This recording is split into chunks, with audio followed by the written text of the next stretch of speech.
بسم اللہ الرحمن الرحیم۔ السلام علیکم۔ آج کا جو ہمارا ناول نیوز شروع ہو رہا ہے اس کا نام ہے دھڑکن، اور اس کی آج کی نمبر 1 چل رہی ہے۔ اندھیرے میں بھاگتے بھاگتے وہ تھک گئی تھی۔ ایک روشنی کی تلاش تھی اسے، یہ کسی اپنے کی جو انہیں اندھیرے میں کھو گیا تھا۔ تھکن سے چور نڈال وہ اس اندھیرے میں کسی کونے میں بیٹھ جاتی تھی، اور پھر اسے اس ویران میں وہ چہرہ نظر آتا جس نے اسے بہت رلایا، اسے بہت ستایا۔ وہ جیسے روتے روتے ہنس دیتی۔ اچھا تو میڈم آپ یہاں چھپ کے بیٹھی ہیں۔ وہ پھر سے اٹھ جاتی جیسے اس کی سب تھکن ختم ہو گئی ہو۔ وہ خوشی خوشی آگے بڑھتی، پر وہاں کچھ نہیں ہوتا۔ سمن سمن سمن، اسے کوئی جواب نہیں ملتا۔ وہ پھر سے بھاگتی ہے، وہ جہاں اس سمن نظر آتی ہے پھر سے بہت لمبا سفر طے کرتی ہے، اور اب کہ وہ کسی اندھیرے میں نہیں بلکہ ایک خوبصورت کھلے میدان میں ہوتی ہے۔ ہر طرف سبزہ ہریالی، آوارہ ایک خوبصورت درخت کے پاس ایک بہتی ندی کے پاس بیٹھی ہوئی لڑکی، ایک خوبصورت سفید رنگ کا لباس زیب تن کیے پیچھے مڑتی ہے۔ اشال، وہ سفید رنگ کا لباس پہنی لڑکی بہت محبت سے اشال کو دیکھتی ہے۔ سمن تم یہاں ہو؟ کہاں کہاں نہیں ڈھونڈا میں نے تمہیں، ہر جگہ ڈھونڈتی ہی رہی ہوں تمہیں۔ اشال سمن کی طرف بڑھتے ہوئے کہتی ہے، تم نے مجھے اپنی دھڑکن میں نہیں ڈھونڈا؟ مجھے پاگل، میں وہی تھی تمہارے دل میں، تمہاری دھڑکن میں۔ جھوٹ، بالکل جھوٹ سمن، تم کہیں نہیں تھی۔ میرا دل بالکل تنہا تھا اور میری دھڑکن کے بالکل خالی۔ اشال کی آنکھیں بڑھ جاتی ہیں، وہ حسرت بھری نظروں سے سمن کی طرف دیکھتی ہے۔ ارے پگلی، سچ کہہ رہی ہوں سمن، بھلا اپنی جلدی دوست کو چھوڑ کے کہاں جاؤں گی؟ دونوں دوستوں کے چہرے بیچ جاتے ہیں۔ سمن کی بچی، کب سے باتیں کیے جا رہی ہو؟ دوست کے گلے نہیں لگاؤ گی؟ اور اشال آگے بڑھتی ہے، یہ پر سمن اتنے ہی قدم پیچھے ہو جاتی ہے۔ ہیلو میڈم، بہت مشکل سے یہاں تک آئی ہوں۔ سمن، خدا کا واسطے ہے اب اور نہ ستاؤ۔ پر سمن وہیں کھڑی رہتی ہے، بہت افسردہ نگاہوں سے اپنی جان سے پیاری دوست اشال کو دیکھتی ہے۔ تم جانتی ہو یہ کچھ قدموں کا نہیں، کچھ دھڑکنوں کا فاصلہ ہے، اور میری دعا ہے اشال تم یہ فاصلہ کبھی نہ کم کر پاؤ۔ سمن پیچھے ہو جاتی ہے۔ سمن، پہلی بار زندگی میں تم مجھے میری وہ دوست کے پاس آنے نہیں دے رہی جو دوست خود چل کے آتی تھی، اور یار آئی تمہارا یہ اشال تمہارے پاس آنا چاہتی ہے اور تم دور جا رہی ہو۔ مت کرو یہ ظلم چندہ۔ اشال کا دل بہت باری ہو رہا تھا، وہ بہت بہت لاڈ سے سمن کی طرف ہاتھ بڑھاتی ہے، پر اسے خالی ہاتھ ہی رہ جاتی ہے۔ اشال، یہ تمہاری دھڑکن میری امانت ہے، میری پری، اور اس کی حفاظت کرنا، کسی کو تم سے تمہاری دھڑکن جدا نہ کرنے دینا۔ اور اس سے پہلے کہ اشال آگے بڑھے سمن وہاں سے جا چکی تھی۔ سمن سمن سمن، اشال میری بچی آنکھیں کھولو، جیسے کوئی بہت پیار سے اشال کو اٹھا رہا تھا امی امی سمن کہاں؟ سمن، وہ بیڈ کو پھینک کر بیڈ سے نیچے اترتی ہے اور پاگلوں کی طرح پورے روم میں دیکھتی ہے، پر سمن نہیں ملتی۔ اشال، سمن نہیں ہے بیٹا، پلیز بس کر جاؤ۔ سحر بیگم، اشال کی امی، اس کو سمجھانے کی بہت کوشش کرتی ہیں، پر اشال روم سے باہر بھاگ جاتی ہے۔ آہستہ آہستہ سب گھر کی لائٹس آن ہو جاتی ہیں۔ گھر کے افراد سب اونچی آواز سن کے پریشانی کی عالم میں باہر نکلتے ہیں۔ اشال، ہارون صاحب غصے میں اشال کی طرف بڑھتے ہیں۔ بابا سمن وہ آئی تھی ابھی وہ، اشال کہتے ہوئے مین گیٹ کی طرف بڑھنے لگتی ہے کہ سیکورٹی گارڈ دوڑ کر آگے کھڑے ہو جاتے ہیں۔ پیچھے ہٹ جاؤ بابا، پلیز ان کو کہیں پیچھے، بس بہت ہو گیا، میں اور برداشت نہیں کروں گی۔ اشال، اندر آ جاؤ۔ اور ہارون صاحب زبردستی اشال کا ہاتھ پکڑ کے اسے اندر لاتے ہیں۔ بابا، آج سمجھ کیوں نہیں رہے کہ سمن سے بات کرنی ہے مجھے، اس سے ملنا ہے مجھے، پلیز جانے دیجیے۔ اشال پہلی بار اپنے بابا کی آنکھوں میں آنکھیں ڈال کر غصے سے بات کرتی ہے، اور اگلے لمحے وہ نیچے زمین پر گری ہوتی ہے۔ ہارون صاحب کے تھپڑ سے اشال کو کچھ پل کے لیے ہوش نہیں آتا۔ مر چکی ہے تمہاری سمن، 1 سال پہلے انتقال ہو گیا تھا اس کا۔ نہیں یقین ہوتا تو کل تمہیں لے کے جاؤں گا اس کی قبر پر، مل لینا اس سے، سنا تم نے؟ شی ڈیڈس، وہ اب نہیں رہی ہمارے درمیان۔ اس سے پہلے ہارون صاحب کے الفاظ اور قیامت گزارتے اشال پر سحرج بیگم غصے سے ہارون صاحب کو پیچھے دھکار دیتی ہے۔ بس کر دیں ہارون، میری بیٹی کو جان لے لیں گے کیا؟ روتے ہوئے سحرش اپنی ٹوٹی ہوئی بکھری ہوئی بیٹی کو اپنے سحرش میں سینے سے لگاتی ہیں۔ ماما، امی، سمن وہ مجھے چھوڑ کے کیسے چلے گی؟ وہ امی پورے حال میں اشال کی ہچکیاں، اس کی رونے کی آوازیں گونجتی ہیں، اور تب جا کے ہوش آتے ہیں ہارون صاحب کو، جن کا ہاتھ ابھی بھی کانپ رہا تھا۔ یہ کیا کر دیا انہوں نے؟ ڈاکٹرز نے منع کیا تھا، اور انہوں نے اپنی بیٹی کو اپنے جگر کے ٹکڑے کو خود تکلیف دے دی۔ شرمندگی سر جھکائے وہ سب سے نظر چرا کر وہاں سے جانے لگے تھے کہ اگلے پگل سحرش بیگم کی چیخ نے ان کی جان نکال دی۔ ہارون دیکھیں، یہ آنکھیں نہیں کھول رہی ہماری بچی۔ ہارون ڈاکٹر کچھ کریں، میرا دل بہت ڈر رہا ہے، کچھ نہیں ہوگا ہماری بیٹی کو۔ عادل گاڑی نکالو۔ ہارون اشال کو اٹھا کر باہر بھاگتے ہیں۔ شہر خاموشیاں۔ باہر سڑک کے ایک کونے پر ایک بڑی سی گاڑی کے پاس کچھ گارڈز کھڑے ہوتے ہیں، پر اندر جانے کی اجازت کسی کو نہیں ہوتی۔ ایک اہم میٹنگ کے وقت ہو گیا تھا۔ فون پر فون آ رہے تھے، پر کوئی بھی اندر جا کے بتانے کی ہمت نہیں کر پا رہا تھا۔ اندر ایک درخت کے سائے تلے ایک خاموش قبر کے پاس اپنے مہنگے سوٹ اور مہنگے جوتے پہن کر مٹی پر بیٹھے اس شخص کو لوگ عجیب نظروں سے دیکھتے ہوئے جا رہے تھے، پر یہ تو جیسے اپنی دنیا میں گم اس قبر کو بہت حسرت بھری نگاہوں سے دیکھ رہا تھا۔ کیسی ہو جان احتشام؟ خفا ہو جانتا ہوں، بہت دیر کر دی تمہارے شام نے آتے آتے تمہیں دیکھا نہیں پایا، ہم مل کے بھی نہ مل سکے سمن، پر میں وعدہ کرتا ہوں سمن، میں تمہاری قاتل کو کبھی چھوڑوں گا نہیں۔ جس دل کی دھڑکن کے لیے تم سے تمہاری زندگی چھین لی، میں اس سے اس کی دھڑکن چھین لوں گا۔ اس کے پاس دل تو ہوگا پر دھڑکن تو نہیں ہوگی۔ وہ آنسوؤں سے بھرا چہرہ اٹھاتے، سرخ آنکھیں، سرخ غصے سے لال چہرہ اس کی خوبصورتی کو چھپا دیتا۔ اس کی آنکھوں میں صرف ایک وعدہ ہوتا، بادلے کا وعدہ۔ سمن، کل گھر والے جا رہے ہیں اشال کے گھر میں رشتہ لے کر، کتنے انتظار کے بعد سمن میں یہاں تک آیا ہوں۔ وہ نوابزادی اس نے جتنی عیش کرنی تھی اس نے کر لی، اب حساب کا وقت آ گیا۔ سمن، میں تمہاری قسم کھا کے کہتا ہوں، میں تمہاری ہر چھینی گئی سانس کا حساب لوں گا۔ جن دھڑکنوں کے لیے تمہیں سلا دیا گیا اس سے کی وہی دھڑکنے میں اس سے بوجھ بنا دوں گا، اس سے گھٹن ہوگی جب جب اس کا دل دھڑکے گا، اسے پیار میں دھوکہ دوں گا، اس طرح کے پیار کے نام سے اس کی روح کام جائے گی۔ احتشام ملک کا وعدہ ہے تم سے میری جان، اور جب تک میں کامیاب نہیں ہو جاتا میں تمہارے پاس نہیں آؤں گا، تمہاری محبت مجھے کمزور کر دے گی۔ میں چلتا ہوں میری جان۔ وہاں قبر کو بوجھ دکھے احتشام بنا کپڑے جاڑتے وہاں سے چلتا جاتا ہے۔ تم بہت ضدی ہو گئی ہو اشال، ایسا نہیں کرنا چاہیے تھا تمہیں، میں اس طرح ایسے اسپتال کے بستر پر لیٹی بری لگ رہی ہوں۔ سمن کی خفا آواز، اشال کی آنکھیں کھل ڈرتی ہے، اور جو تم نے کیا ہے ایسے کیا؟ بنا بتائے ہی آگی لائک سرپرائز، اور اشال کا چہرہ بھر جاتا ہے اس کی آنسوؤں سے۔ ہاں ہاں، ارے میری پگلی، میری جلدی دوست، بات پر بات نیم آنکھیں کرنے والے لوگ زندگی میں بہت ٹھوکریں کھاتے ہیں، دنیا کی سختیاں برداشت نہیں کر پاتے۔ سمن اشال کی طرف دیکھتے ہوئے کہتی ہے، پر اشال تو جیسے کچھ سمجھنا ہی نہیں چاہتی تھی۔ سمن، تو میرے پاس ہو، پاپا اور بابا کہہ رہے تھے تو میں مر گئی ہوں۔ ہاں وہ کہہ رہے تھے وہ مجھے تمہاری قبر پر لے کے جائیں گے، تم آؤ گی مجھ سے ملنے؟ سمن کی آواز میں بہت ڈر تھا۔ ارے تم تو یہی ہو میرے پاس، تمہیں پتہ ہے نا مجھے شہر خاموشیاں سے بہت ڈر لگتا ہے۔ ہاں ہاں، اچھا اب ڈر کے مجھ سے ملنے کا موقع گنوا دو گی؟ سمن، چندہ مت جاؤ، دیکھو اس بار ہمارا فاصلہ کم ہوا ہے، کچھ قدم اور چل کے میں تم سے مل سکتی ہوں۔ اور اشال بستر سے اٹھنے کی کوشش کرتی ہے پر اٹھ نہیں پاتی، اس کی وجہ بھی تم ہو۔ میں نے منع کیا تھا تم میرے پاس آنے کی کوشش نہ کرو۔ کیسے سمجھاؤں تمہیں کہ اب یہ میری دھڑکن جنہیں تم ضائع کر رہی ہو، اور بہت امتحان ہے میری پری، اور بہت۔ سمن کی بھری ہوئی آنکھیں اور اس میں بے بس اشال کو بھی بے بس کر دیتی ہے۔ سمن، تم مجھ سے زیادہ ضدی ہو اور مجھے جانا ہے اشال، خدا کے واسطے ہمارے درمیان کے فاصلے کو کم نہ کرو۔ اشال کی بات ادھوری ہی رہ جاتی ہے۔ سمن، کوئی جواب نہیں ہوتا۔ سمن، ڈاکٹر صاحب کو بلائیں جلدی، ان کی پلس گر رہی ہیں۔ 2 گھنٹے بعد ICU۔ سب میری غلطی ہے، نہ میں اپنی بچی پر چہلاتا، نہ میرے منہ سے سمن کی بات نکلتی، نہ یہ سب ہوتا۔ ہارون روم کے باہر یہاں سب وہاں چکر لگاتے جاتے۔ سہرش بیگم باقی گھر کی عورتوں کے ساتھ بینچ پر بیٹھی ہوئی تھی۔ اندر آپریشن چل رہا ہوتا ہے اور باہر سب کی سانسیں اٹھی ہوتی ہیں۔ یہ کچھ گھنٹے کسی عذاب سے کم نہیں تھے۔ آپ پچھتانے سے کیا ہوگا؟ آپ کی وجہ سے میری بیٹی اس حال میں ہے، اتنی سی عمر میں ہارٹ اٹیک، آپ چپ بھی تو ہو سکتے تھے نا۔ سہرش بیگم غصے میں جو مراتب بولتی جاتی ہیں، یہ بھول جاتی ہیں ہارون بھی باپ ہیں، ان کو کتنی تکلیف ہو رہی تھی اشال کو اس حال میں دیکھ کر۔ خداداد بس کر جائیں بھابی، بھائی کی حالت آگے ہی ٹھیک ہے نہیں ہے، اس سے آپ ان کو اور تکلیف دے رہی ہیں۔ اس سے پہلے کہ کوئی کچھ کہے ڈاکٹر باہر آ جاتا ہے۔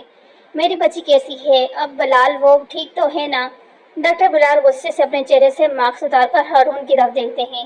اشال کو ہارٹ ٹرانسفر کیے کتنا وقت گزرا ہے؟ سرجری ہوئے کتنے مہینے ہوئے ہیں؟ اتنے کم وقت میں ہارٹ اٹیک کا مطلب بھی پتہ ہے آپ لوگوں کو؟ ڈاکٹر بلال کی آواز بہت اونچی ہو جاتی ہے اور سب گھر والے شرمندگی سے سر جھکائے کھڑے ہوتے ہیں۔ یہ پہلا اٹیک ہے اور چانسز بہت کم ہے، اگر وہ 32 اٹیک آئے تو اشال کا جسم اس کے نیو ہیئر ریجیکٹ کر دے گا۔ New heart. ڈاکٹر بلال کی آواز بہت نرم ہو جاتی ہے، بہت دکھ بھری مسکراہٹ دیتے وہ سب گھر والوں کو۔ ہارون، سمن کے جانے کے بعد میں نے